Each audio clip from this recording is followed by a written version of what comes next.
విద్యార్థుల ఆందోళనలు తీవ్ర స్థాయిలో జరుగుతూ ఉన్నప్పుడు ప్రధాని నరేంద్ర మోదీ గారు ఆయన చరిత్రలో ఫస్ట్ టైం ఒక సెల్ఫీ వీడియో రికార్డ్ చేసి ప్రజలను ఉద్దేశించి మాట్లాడారు. వరుసగా 2 రోజులు 2 వీడియోలు రిలీజ్ చేశారు. అందులో ఆయన విద్యార్థుల మీద, యువత మీద చాలా కాన్సర్న్ చూపారు. ఆయన చాలా ప్రేమ చూపించారు. వాళ్ళే ఈ దేశ భవిత అన్నారు. వాళ్ళ కోసం మేము సిద్ధంగా ఉన్నాం ఏం చేయడానికి అన్నారు. చాలా చాలా చెబుతూ వచ్చారు మాటలంత వరకు.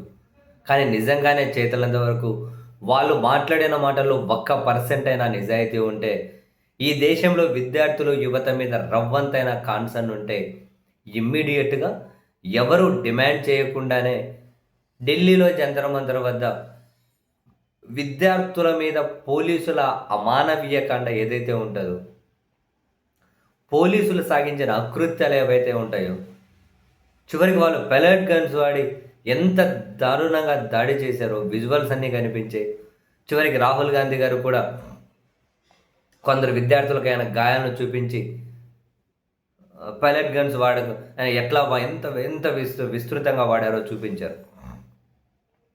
వీటన్నిటి మీద ఒక విచారణ జరిపించారు. ఎవరు అడగకుండానే ఒక విచారణ జరిపించారు.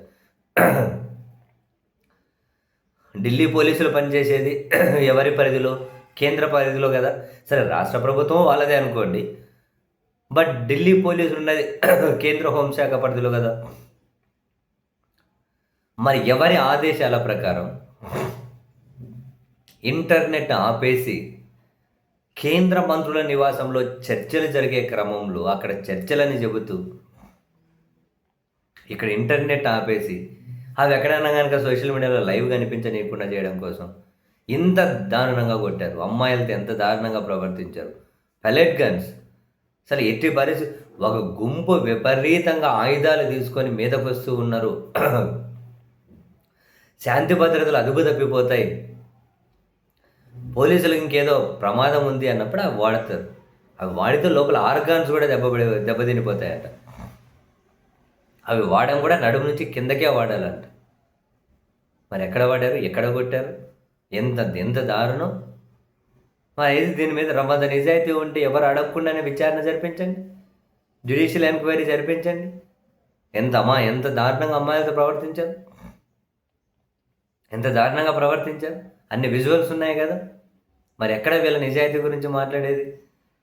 ఎక్కడ వీళ్ళు ఒలకబోసే ప్రేమ గురించి మాట్లాడాలి? ఏం బ్రిటిష్ వాళ్ళు పాలిస్తూ ఉన్నారా?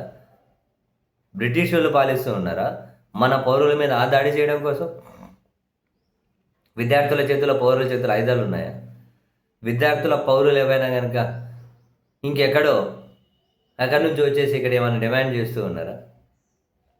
ఈ దేశ పౌరులు, ఈ ఈ దేశపు కొడుకులు, కూతుళ్ళు, అన్నలు, చెల్లెలు, తమ్ముళ్ళు అందరూ మనోళ్ళే కదా.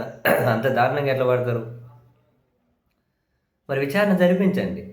దానికి బాధ్యులైన వాళ్ళ మీద చర్యలు తీసుకోండి. ఎంతమంది మీద చర్యలు తీసుకున్నారు?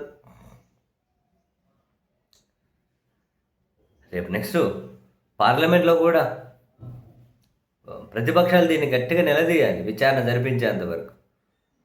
ఎంత అమానవీయంగా దాడి చేశారండి. వాళ్ళు ఏమడిగారు?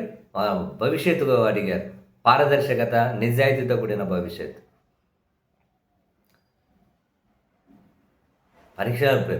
కష్టపడి పరీక్షలు రాసి అవి లీక్ అయ్యి ప్రాణాలు కోల్పోయి మానసిక క్షోభ అనుభవించి ఎవరు బాధ్యత తీసుకోకుండా, వాళ్ళనేమో ఆదుకోకుండా, ఇటు మాకు జెన్యున్గా డిమాండ్ చేస్తే దాని మీద ఇంత దారుణమా?